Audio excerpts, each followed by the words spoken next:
ઉડે છે, એક મુઠ્ઠી ખાધી આખો મહેલ આપી દીધો. બીજી મુઠ્ઠી ખાધી ત્યાં એમના ઘરની અંદર રહેલી જે દાસીઓ હતી એ દાસીઓ પણ ત્યાં આપી દીધી. અને જ્યાં ત્રીજી મુઠ્ઠી ખાવા જાય ત્યાં રૂકમિણીજી હાથ અટકાવ્યો છે કે અમને તો તમારી જોડે રહેવા દો, અમને તમે દાસીઓ થઈને ત્યાં મોકલશો. માગ્યા વગર આપી દીધું છે.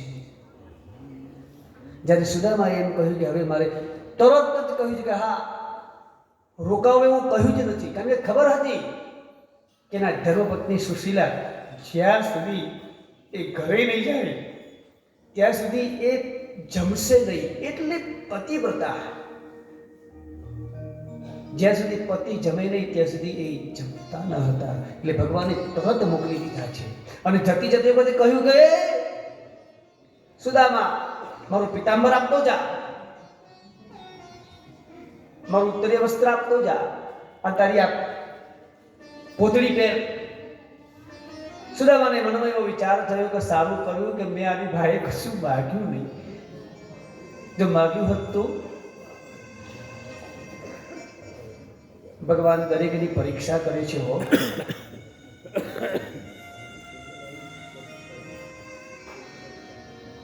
પાંડવોના જીવનની અંદર દુઃખ આવ્યું એ સ્વભાવથી નહીં, વર્તનથી નહીં, વ્યવહારથી નહીં, વૃત્તિઓથી નહીં, પણ પાંડવોના જીવનની અંદર ધર્મની સ્થાપના કરવી હતી એટલે એમના જીવનની અંદર દુઃખ આવ્યું.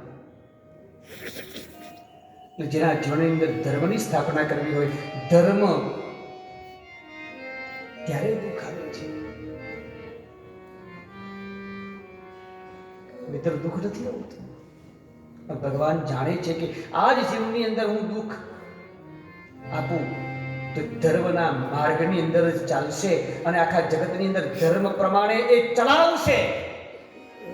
એવી એના જીવનની અંદર ભગવાનના અંદર એવી ખાતરી હોય ત્યારે ભગવાન આપણા જીવનમાં દુઃખ આવે ત્યારે સમજી લેવાનું કે ભગવાને આપણી ઉપર ખૂબ કૃપા કરી છે, ખૂબ કૃપા કરી. દુઃખ પડે ત્યારે ત્રણ ક્રિયા ન કરવી: રડવું નહીં, બળવું નહીં અને બબડવું નહીં.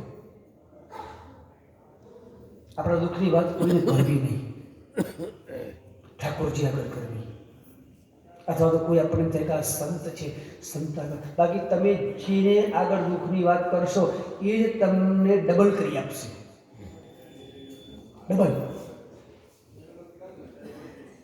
રક્ષક જ ભક્ષક. જે આપણને લાગે આપણો રક્ષક છે, રક્ષક નહીં, એ જ ભક્ષક બનશે. અને ત્યારે હું તમે જોઈ રહ્યા છીએ. મારે મારું દુઃખ કોઈને નવ કહેવું, પ્રભુનો પ્રસાદ લઈ સહેવું.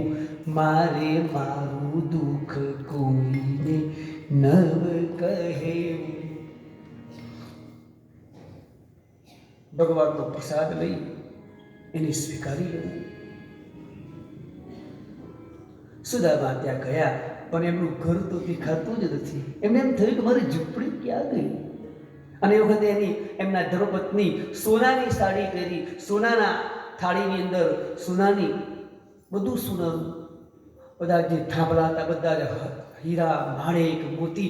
એમની બાજુમાં જે બીજી ઝૂંપડીઓ હતી એ પણ મેલ થઈ ગયા હતા. વિચાર કરો, એકલા સુદામા નહીં. એમને એમ થયું કે શેઠાણી હશે, હું નહીં. અને પછી એ આવે છે, ચોરા આંસુએ રડી જાય છે અને પોતાના પતિની આરતી. અને સુદામા એમ કહે છે કે નહીં, હું આ મહેલમાં નહીં, પણ મારી તો જે ઝૂંપડી હતી એ જ ઝૂંપડી, મારી જે આ પૂતળી છે એ જ પૂતળી. અને જીવ્યા ત્યાં સુધી એ જ પૂતળીથી, એ જ ઝૂંપડીની અંદર પોતાનું જીવન વ્યતીત કર્યું. આવો સુદામા કોઈ દિવસ ભિખારી હોય